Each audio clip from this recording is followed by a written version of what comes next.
SZN definitely doesn't want to be put in the situation where they're going to inevitably get sandwiched in these trenches. Guard is in a really good spot themselves, but the moment that they get on this high ground, you know that Luminosity Gaming not only have the natural cover of that rock, they're going to beam the Guard before they have an opportunity. Now, Guard, I'm wondering if they're going to be able to get to that rock to their left side for some makeshift cover, because if they walk forward, even past these Watson fences, they're going to be sandwiched between these two teams. Yeah, and we've seen that happen all day in EMEA. It's always the first two 3v3s that kind of start focusing their attention while the other just waits in tow for that perfect moment to third party. And you can see right now SZN just trying to work their way in, but a big Bangalore ultimate coming in from Luminosity, just wreaking havoc on the surrounding area. Brilliant time to do it. Throw out your smokes and use those digi threats to just create havoc. Yeah, they have the Rolling Thunder for space, but they don't have the Seer for information on the heartbeat sensor. I'm not too sure if they know that there's a member of SZN right behind them. Yeah, they're rocking the Bloodhound, but they got to scan in that direction. SZN now taking a nice off angle. This is the rock that I was expecting the Guard to try to retreat to. With SZN having the high ground now, they don't have to overextend. They can just wait for the opportunity to dive in after they start fighting. You mentioned it. SZN looking like a fishbowl right now. They are just picking apart the team below them, and they are just looking at every single person. Mr. Hakula putting down so much damage with that car, finding a lot of success. Kenny able to grab the down onto Yanya, and now it's an all-out brawl here in map number 1. And this is because they have the high ground, they have the positional advantage. Luminosity is out. It's now up to SZN to finish off the Guard, who are playing off the low ground. And SZN, the team that you were looking out for, Tip, take game number 1 over the Guard and Luminosity. Oh, this is going to be interesting. We have a lot of up-and-coming names and teams left in the lobby. First attempt, Enemigo on your screen right now, trying to get rid of that black hole that was thrown towards them. Missile swarm going out, and there's so much damage all around. Bronzy gonna fall, Saucer within an inch of their life, and trying to garner that shield swap is impeccable. You're gonna have to be able to get this res onto Bronzy or play the life as a duo, because BR Demons is also gonna find themselves out as well. BR Demons out, ESA, Luminosity, SZN, first attempt left in this lobby with first attempt going down. That leaves 3 squads up alive, and Luminosity have the God spot right now. Even playing off the low ground, they have so much natural cover to work with, but this position means everything. They cannot get in a sandwiching situation if this squad tries to go to their right. Ooh, and you can see Niesel right there trying to throw some shots down onto that right side to make sure that no one full pushes Luminosity, but Yanya gonna get absolutely decimated within minimal health available to them. And now you can see the ultimate coming in, trying to really garner a lot of attention and control that space, but ESA just wreaking havoc. Luda gonna fall. The fact that they were able to get the teammates up and reset is kind of insane. And then a PK just going off because there's no ammo left in the car. Oh, ESA cleaned up Luminosity, but SZN with a back-to-back win. How great it was to have a plethora of thermites and arc stars available to them, but Oxygen Esports utilizing that trident to try and make a play behind this team. Is this the right move? You only got a trident in a dream right here, and you're pulling up right behind Tripods. Did they just grieve Tripods into all of this? Because Tripods was fixated on Luminosity Gaming right in front of them. Now Oxygen Esports put them in a sandwiching situation, put themselves in a way better spot on the outskirts of where the circle's going to be pulling. They're not even in that circle where they have to worry about the squads that are rotating outside the building. Accidentally gets into the trident while trying to access the black market, and Oxygen are literally on their own island in the middle of the water. Luminosity trying to keep it alive here under the building. Bangalore smokes and just eating 100 Thieves alive. Now Yanya, your new kill leaders, they've turned their sights onto Oxygen Esports. This is just an absolute chaotic mess. Casello's just throwing down as much of the damage as they can through the smokes. Perfectful, finding some success, and Oxygen Esports is your map 3 champion. Hey, the Guard looking to find themselves a really great lobby here, because you know they want to answer back. They already found themselves first play on their match showing, but Optic Gaming trying to stay alive. Skittlecake, I've seen some amazing things come out of him, but I just don't know if they're going to be able to have the numbers advantage here as Tripods sends it in for Optic Gaming, but they're going to fall as well because Oxygen Esports is just getting the cheekiest of angles while nestled in the nearby building. On a silver platter in the hands of Oxygen Esports. I mean, Loba deserves it all, but now you get to call it out, and it's that extra KP, breaking up that shield with the charge rifle. You got the Volt in the hands of Frex as well. This really shows you how this positioning here on top of this building is going to really allow the likes of Space Station to continue on their domination. Look at that Thermite burning through the shields of Atlanta Premier, getting the knock onto Crook, but they can't give up this ground. Yes, it looks tasty to try to make sure you secure that KP, but Space Station just needs to stay put.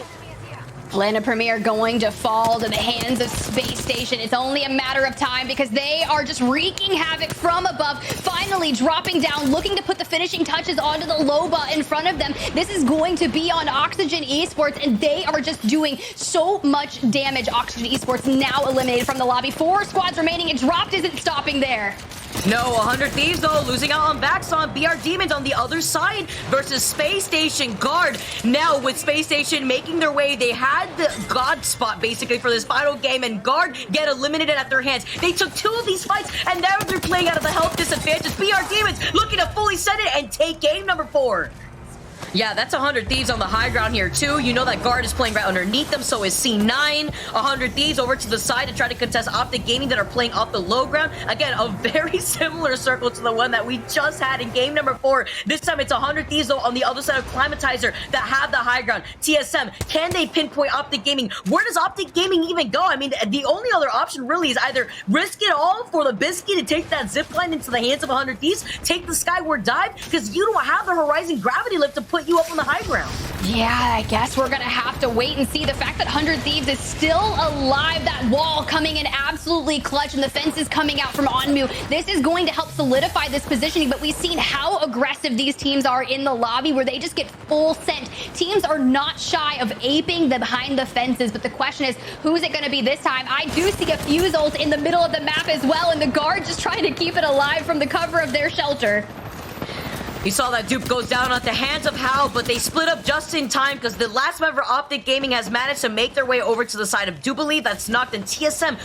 Look at the desperation play right now. They're forced to play off this low ground. Noct finally gets finished. You saw his death boxes fall out of nowhere.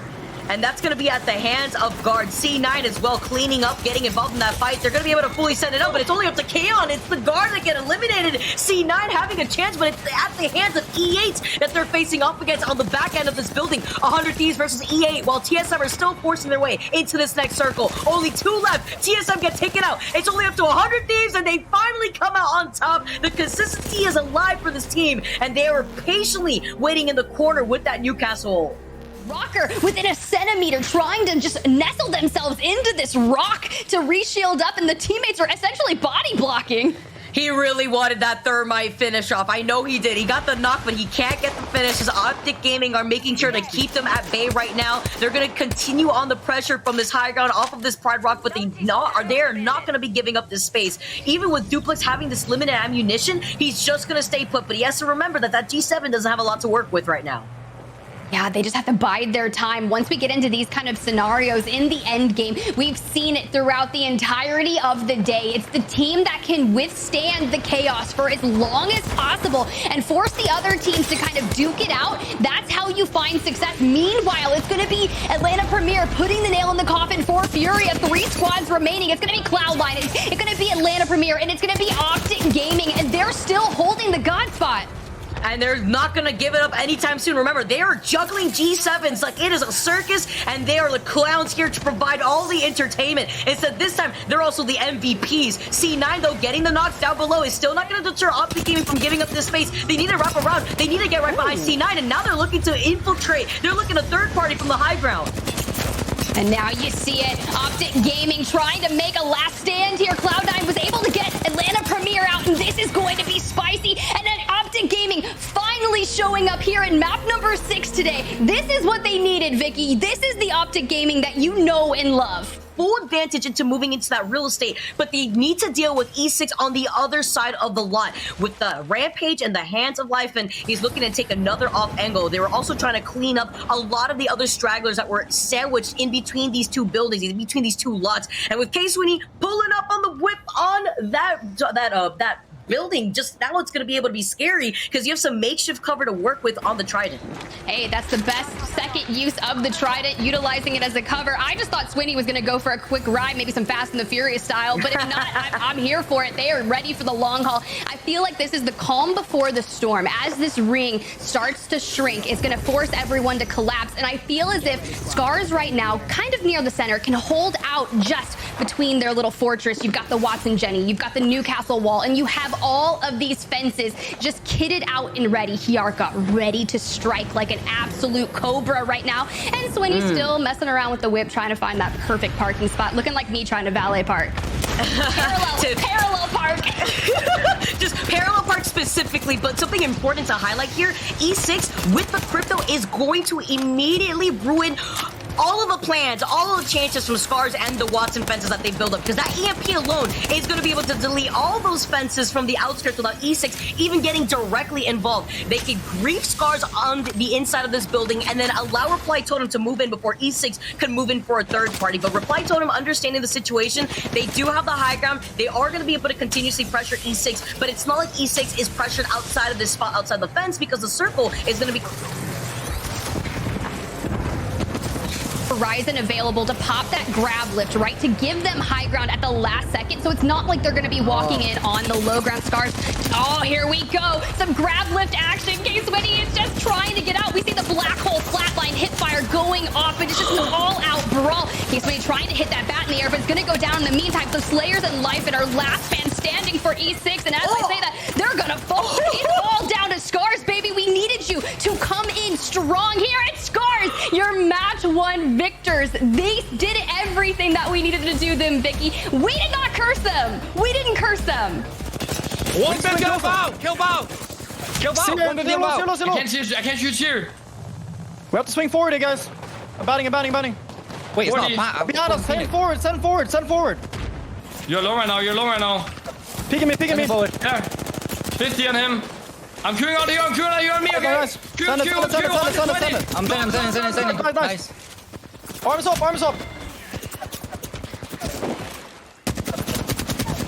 Oh no, and with those knocks one by one as they fall, Alliance are forcing their way in. Na'Vi had one heck of a game, but it's only down to one here. 4 squads left for Alliance to actually dominate, and they force their way into this circle. You can hear the comps coming down as Na'Vi get finished off. 3 squads left with Alliance, Nightmare, and Horizon left in this lobby as unfinished squads, duos, rather, to play off of the one full squad that's alive, that is Alliance. Look, if you're going to have numbers advantage, this is when you want it. I love the positioning here from Alliance. The comms were on point. You can tell that team synergy is working out so much better now that Mondi has taken on that role with Horizon, just so much more comfortable. And couple that with a Rampage that's getting heated up right now. You throw the Thermite in, they just need a line of sight, and you know the damage is about to ensue. The question is, will Horizon, Nightmare Esports, or Alliance come out on top? And look at the rock. They're a little bit separated, right? You got Hackis right now taking a missile swarm to the face behind the rock. Horizon, that duo 0-0 and Urban trying to find something,